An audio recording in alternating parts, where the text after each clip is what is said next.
தமிழ்நாடு டாஸ்மாக் தொழிற்சங்கங்களின் பேரமைப்பு என்ற அமைப்பின் சார்பாக பேசுகிறோம்.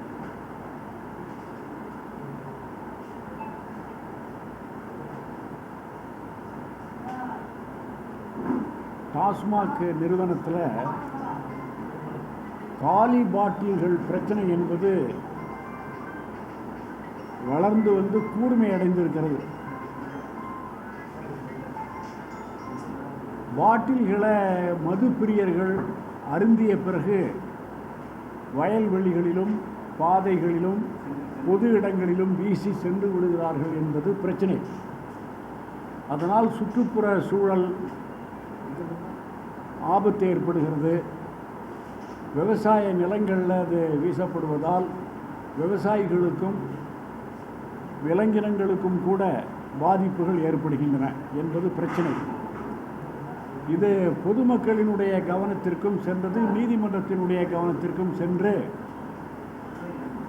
இந்த பாட்டில்கள் பொதுமக்கள் வெளியே வீசப்படுவதால் ஏற்படக்கூடிய பாதிப்புகளை போக்குவதற்காக அந்த பிரச்சனையை தீர்க்க வேண்டும், காலி பாட்டில்களை திரும்ப பெற வேண்டும் என்று நீதிமன்றமே தீர்ப்பு வழங்கியிருக்கிறது. அந்த தீர்ப்பை நடைமுறைப்படுத்த வேண்டிய இடத்தில் டாஸ்மாக் நிறுவனம் தற்போது செயல்பட்டு வருகிறது. அதை ஒரு பாட்டில் ஒன்றுக்கு 10 ரூபாய் முன்பணமாக நுகர்வோர்களிடமே வாங்க வேண்டும்.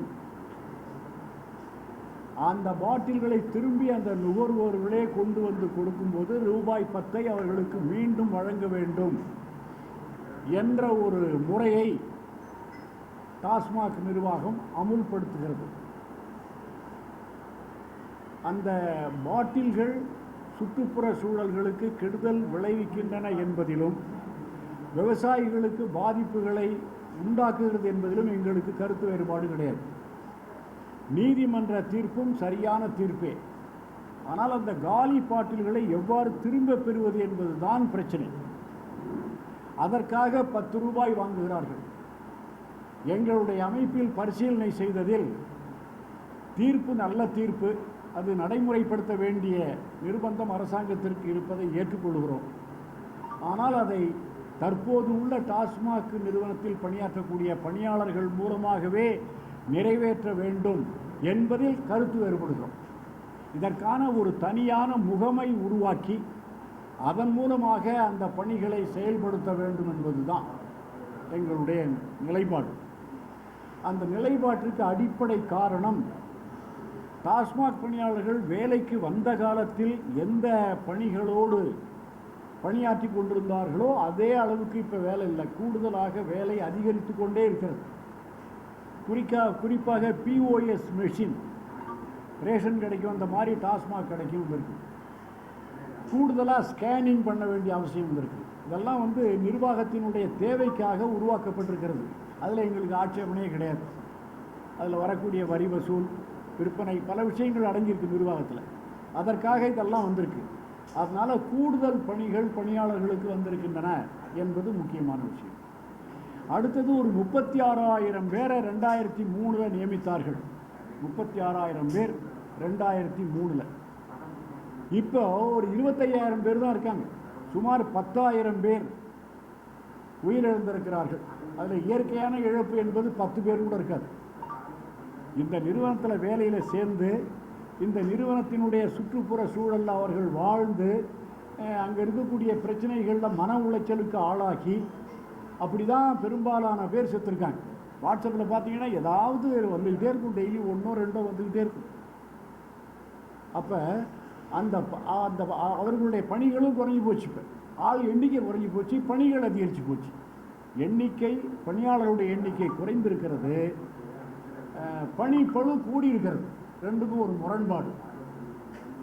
அப்புறம் இந்த சிஸ்டத்தை அமுல்படுத்தும் போது அந்த பணத்தை கேஷாக வாங்கிக்கிட்டு கொடுத்தோம், அதை கேஷ்லெஸ் டிரான்சாக்ஷனாக மாற்றணும்னு அரசாங்கம் முடிவு பண்ணி செயல்பட்டுக்கிட்டு இருக்கு. டிஜிட்டல் பேமெண்ட், அதுலேயும் எங்களுக்கு ஒன்றும் ஆட்சேபனை கிடையாது. ஆனால் அது பணியாளர்கள் நினைத்தால் மட்டுமே டிஜிட்டல் பேமெண்ட் வந்துடாது. ஒரு 150 ரூபா பொருளுக்கு 100 ரூபா பணமாக கொடுத்துட்டு 50 ரூபாய்க்கு 5 பாட்டிலை கொடுக்கக்கூடிய அவசியம் வரலாம். அப்போ ஒரு பொருளை வாங்கும்போது பாதி பணம் கேஷாகவும் மீதி பணம் டிஜிட்டல்லையும் வரக்கூடிய சூழ்நிலை வருது. அப்படி வரும்போது பணியாளர்களுக்கு கூடுதல் பணி சிக்கலாகும். ஒருத்தர் 150 பணம் கொடுத்தாருன்னா டக்குன்னு ஒரு பொருளை கொடுத்துடலாம். பாட்டில் 5 கொடுப்பாரு, இல்லைன்னா 6 எண்ணணும், எத்தனை பாட்டில் வரும்னு பார்க்கணும், இதெல்லாம் இருக்குது. அப்போ அந்த பாட்டிலை வாங்கி வைப்பது என்பதெல்லாம் கூட பிரச்சனை. அதில் டிஜிட்டல் பேமெண்ட்டை 100% செய்ய வேண்டும் என்று நிர்வாகம் நிர்பந்தப்படுத்துகிறது. எங்களுக்கு ஆட்சேபனை கிடையாது. அதில் நுகர்வோர்களும் ஒத்துழைக்க வேண்டும் என்கிற பாகம் இருக்குல்ல, அதை நிர்வாகம் ஏற்க மறுக்கிறது. அவங்க வரவங்க பூராவும் மிகப்பெரிய மனிதர்கள் அல்ல. நம்ம ஃபாரின் எஃப்எல்னா என்ன, ஃபாரின் மேடு இந்தியன் லிக்கரா? ஃபாரின் மேடு இந்தியன் லிக்கரை இப்படி உலகத்திலேயே தமிழ்நாட்டில் தான் ஏழைகளுக்கு கொடுக்கக்கூடிய ஒரு நாடாக இருக்கிற மாதிரி தெரியுது. அது கூட இப்போ தான் விவரம் விசாரிக்க தெரியுது. FL1 என்றால் என்ன, FL2 என்றால் என்ன, FL3 என்றால் என்ன என்றெல்லாம் விசாரித்து பார்த்தோம்னா ஒரு பெரிய முன்னேற்றம் தான். சாதாரண ஏழை மக்களுக்கு ஃபாரின் லிக்கர் கொடுக்குற அளவுக்கு ஒரு நிலைமை வந்திருக்கு. அது உள்ளார பணியாற்றக்கூடிய பணியாளர்களுக்கு இதெல்லாம் அனுபவிக்கிறாங்க. அப்போ பாட்டில் திருப்பி வாங்கும்போது அதனாலேயும் பணிப்பளு கூடிக்கிட்டே இருக்கு. அதனால் பணிப்பளு அதிகரித்திருக்கிறது, ஆட்கள் எண்ணிக்கை குறைந்திருக்கிறது. ஆகையினால தனியான ஒரு முகமை மூலம் இந்த காலி பாட்டில்களை திரும்ப பெறுவதை நிர்வாகம் உருவாக்கி நடைமுறைப்படுத்த வேண்டும் என்பது எங்கள் வேண்டுகோள். அந்த தனியான முகமையில் கூட எங்களுடைய கருத்தை நான் சொல்கிறதுக்கு உரிமை இருக்கிறது. ஏன்னா இது நாடு சம்பந்தப்பட்ட விஷயம். ஒரு மிக பெரிய அளவிற்கு வருமானத்தை தமிழக அரசுக்கு கொடுத்து கொண்டிருக்கக்கூடிய விஷயம் என்கிற வகையில் ஒரு 20 ரூபா 10 ரூபா அந்த பொருளினுடைய உற்பத்தி மதிப்பாக இருக்கும். ஒரு குவார்ட்டர் பிராந்திய ஏதோ ஒரு பொருள் 20 ரூபா 10 ரூபா 30 ரூபா கூட தான் இருக்கும் உற்பத்தி மதிப்பு. ஆனால் 150 ரூபாய் 200 ரூபாய்க்கு விற்றுக்கிட்டு இருக்கு. அதுலேயே அந்த ஏழைகள் சுரண்டப்படுகிறார்கள். அதுக்கு மேலே பாட்டிலுக்கு ஒரு 10 ரூபா அவங்கள்ட்ட வாங்குறது கூட தப்பு. அவங்கள்ட்ட பாட்டில் 10 ரூபா வாங்குறதுக்கு பதிலாக ஒரு நல்ல யோசனை அரசாங்கம் பின்பற்றுறதுக்கு முயற்சிக்கலாம். சுற்றுப்புற சூழலுக்காக தமிழ்நாடும் நிதி கொடுப்பாங்க, இந்தியாவும் நிதி கொடுப்பாங்க, சர்வதேச நாடுகள் பூராவும் நிதி கொடுப்பாங்க. பல நாடுகள் இந்த சுற்றுப்புற சூழலுக்கு நிதி கொடுக்குறத ஒரு பழக்கமாக வச்சுருக்காங்க. நன்கொடை கொடுக்குற மாதிரி எந்த நாடுகள் கொடுப்பாங்கன்னா பணம் இல்லாத நாடுகளுக்கு, ஏழை நாடுகளுக்கு கொடுக்குற பழக்கம் உண்டு. எதுக்கு இதை சொல்கிறேன்னு கேட்டால், சுற்றுப்புற சூழலுக்கு நிதி கிடைப்பது அதிகமாக கிடைக்கும். அந்த பணத்தை வாங்கி நம்ம பணத்தையும் போட்டு இப்போ நம்ம இந்த மது விலக்குங்கிறத நாட்டில் அமுல்படுத்திக்கிட்டே மதுவால் ஏற்படக்கூடிய பிரச்சனைகளை தீர்ப்பதற்கு முயற்சி பண்ணக்கூடிய ஏதோ ஒரு பிரச்சனை ஆகிட்டு இருக்கு. என்ன முடிச்சுக்கிட்டிங்கன்னா ஒரு பேசுவாங்க.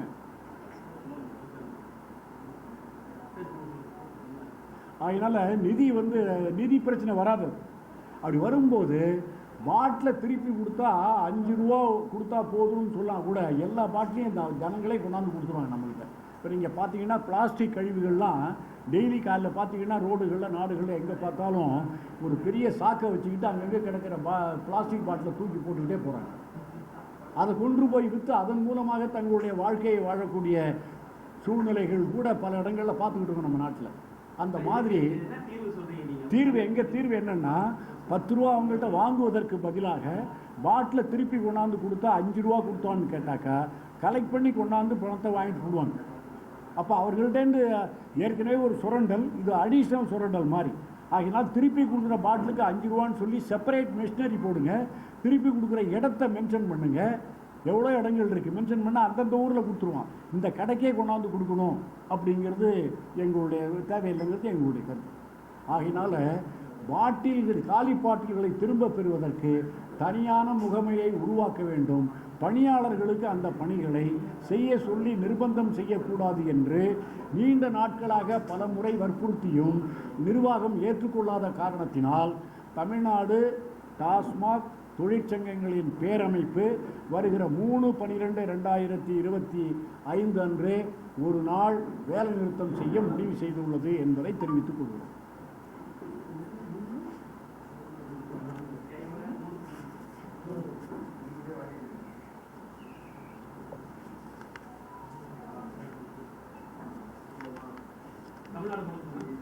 தமிழ்நாடு முழுக்க தனித்தனியாக மாவட்டங்களில் போராட்டம் நடந்து நம்ம கோரிக்கையை ஏற்றுக்கிட்ட மாவட்டமும் சிலது இருக்குது, ஏற்றுக்காத மாவட்டங்களும் இருக்குது. Uniform procedure not yet announced by the TASMAC centre. அதனால் யூனிஃபார்மாக தமிழ்நாடு முழுக்க வேண்டும்ங்கிறது தான் எங்களுடைய கோரிக்கை. இன்னொரு விஷயம் என்னென்னு கேட்டிங்கன்னா, தனித்தனியாக சங்கங்களை அழைத்து ஆலோசனை கேட்டுக்கொண்டிருக்கிறார்கள்.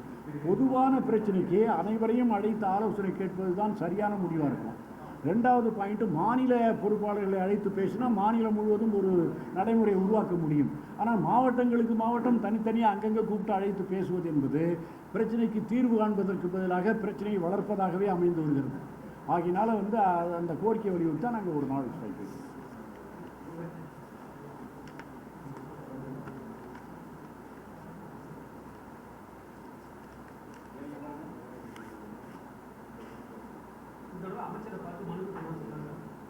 அமைச்சர் நாங்கள் இன்னும் பார்க்கல. இந்த கோரிக்கை கொடுத்தாச்சு ரொம்ப நாளாகவே, எல்லா சங்கமும் கொடுத்தாச்சு. அது பிரச்சனை.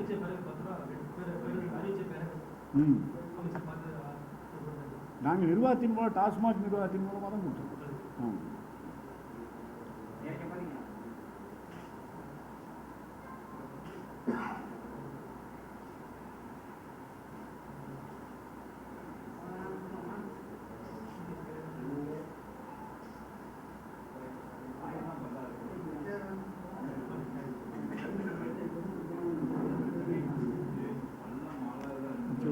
Right, okay sir.